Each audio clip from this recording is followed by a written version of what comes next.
आश्रम एक दीख मगमाही, खग मृग जीव जंतु तहनाही। पूछा मुनि शिला प्रभु देखी, और सकल कथा मुनि कही विशेषी। पूरी कथा प्रभु ने सुनी है विश्वामित्र जी से। जब एक आश्रम देखा, आश्रम एक दीख मगमाही, यहाँ कोई न जीव है, न जंतु है, न यज्ञ हो रहे हैं, न कोई आता जाता दिखाई दे रहा है। आखिर ये कैसा आश्रम है प्रभु? तो गुरुदेव कहते हैं, हे राम, ये आश्रम श्रापित है, यहाँ श्राप लगा हुआ है। ये अहिल्या यहाँ पाषाणी बनकर विराजी है। अहिल्या को श्राप दिया गया था बहुत समय पहले। क्यों, क्या कारण था? सकल कथा मुनि कही विशेषी। पूरी कथा सुनाई गई, पूरी कथा सुनाई एक एक करके। गौतम की नारी है अहिल्या। ऋषि गौतम जो बड़े ध्यानी थे, जो बड़े तपस्वी थे, उनकी पत्नी बड़ी सुंदर थी, अहिल्या नाम। और इंद्र की उस पर कुदृष्टि पड़ी, इंद्र ने उसके साथ छल किया। गौतम ऋषि को जब ये पता चला तो श्राप दे दिया अहिल्या को भी, तुम पाषाणी हो जाओ। तुम कुछ बोलती क्यों नहीं हो? क्या हुआ? तुम बोलती क्यों नहीं हो? जब वो कुछ न बोली तो तुम मूक हो जाओ, तुम पाषाणी हो जाओ। ये श्राप दे दिया। और निश्चित रूप से यदि आज इस घटना को देखोगे, आज इस क्रिया को देखोगे, आज इस कथा को महसूस करोगे, तो आज भी तमाम बेटियों के साथ छल होता है। आज भी हृदय कांप जाता है जब छोटी छोटी सी 5-5, 6-6 वर्ष की बेटियों के साथ इस तरह से दुष्कर्म। आप रोज तो अखबारों में पढ़ते होंगे, रोज तो सुनते होंगे कि किस तरह से राक्षसी वृत्ति ने आज समाज पर कहर ढाया है। छोटी छोटी मासूम बेटियां,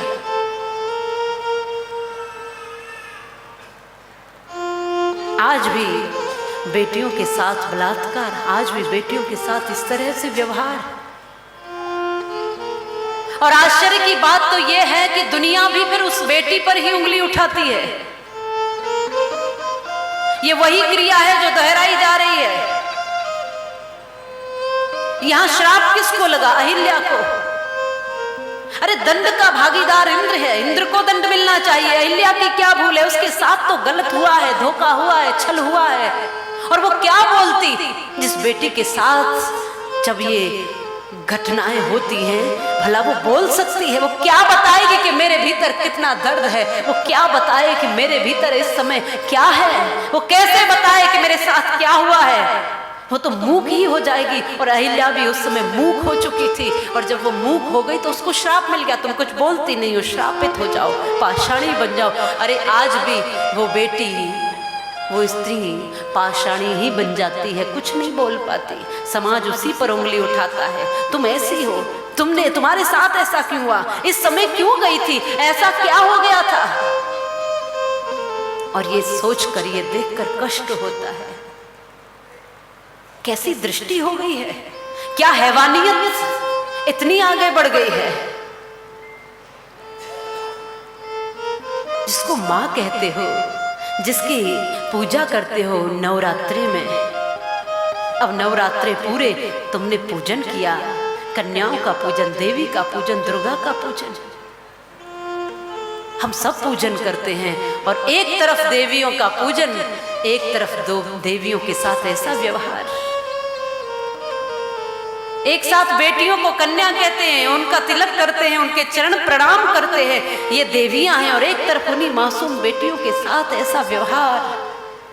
क्या आपके हृदय को ये कचोटता नहीं है? क्या पीड़ा नहीं होती? होती है। एक पिता का हृदय रोता है, एक माँ की वेदना वो महसूस करती है। और ये डर होता है। एक बेटी के माता पिता जानते हैं, जब बेटी घर से बाहर जाती है तो मन में कहीं डर सा बना रहता है। जब तक बेटी इस घर सकुशल नहीं आती, तब तक एक डर है जो कहीं बना हुआ है। ये किसकी जिम्मेदारी है इस डर को खत्म करना? ये समाज पुरुष प्रधान है। इस समाज का, ये पुरुष प्रधान को सोचना चाहिए। स्त्रियों को एक ऐसा जीवन देना जिसमें वो सर ऊंचा करके जीवन जी सके, जिसमें डर न हो। मुझे आश्चर्य होता है, लोग ऐसा कहने में तो चूकते नहीं है कि ये व्यासपीठ पर बैठने की अधिकारी नहीं है स्त्रियां, ये स्त्रियां वेद मंत्र पढ़ने की अधिकारी नहीं है, ये स्त्रियां यहाँ जाने की अधिकारी नहीं है, मंदिर में जाने की अधिकारी नहीं, हनुमान जी की पूजा करने की अधिकारी नहीं। तमाम बातों को तो हम तुरंत कह देते हैं। तो तुम बताओ किसकी अधिकारी है? पीड़ित रहे पूरे जीवन हैवानियत का शिकार होते रहे, इसकी अधिकारी है।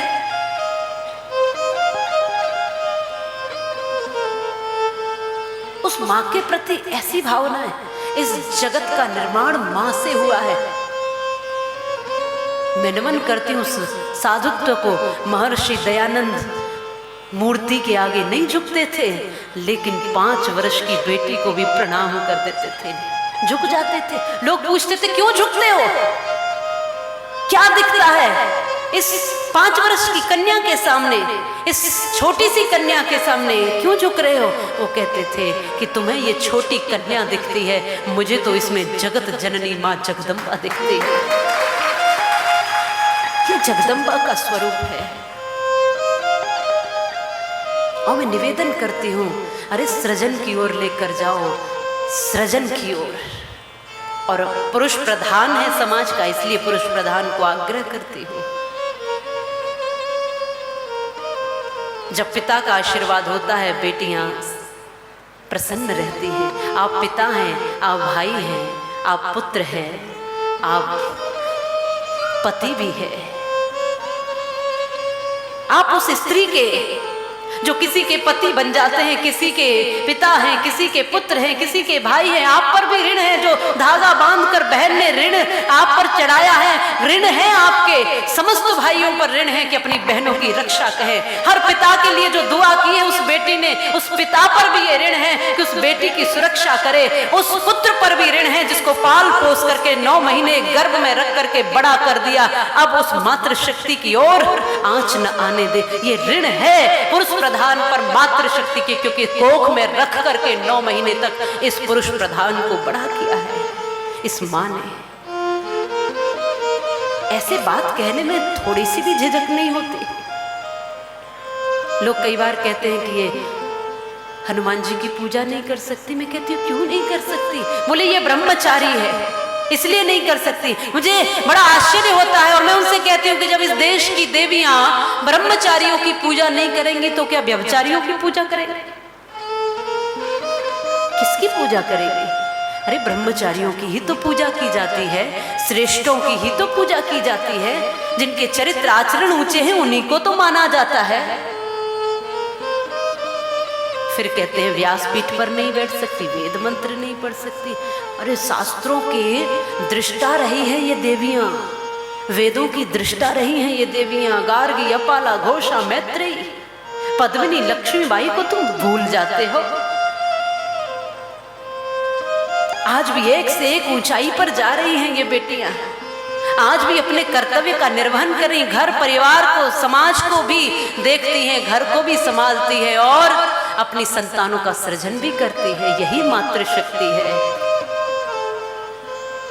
कुछ कहते हैं कि व्यासपीठ पर बैठने के अधिकारी नहीं है। मुझे बड़ा दुख हुआ, अभी कुछ दिन पहले की ही बातें हैं कि एक स्थान पर कोई कथा चल रही थी और इसी तरह अनर्गल बातें हुई। एक बेटी कोई कथा कर रही थी और उसको एक दिन की कथा हो चुकी थी और दूसरे दिन गांव वालों ने उसको मंच से उतार दिया, कथा नहीं कहने दी। क्या इसी राम के देश में रहते हैं आप? इसी कृष्ण के देश में रहते हैं आप? इतने आडंबरी हो जाएंगे आप, इतने नकली हो जाएंगे आप कि जिस मां से जन्मे उस मां का अपमान हर रूप में करेंगे आप।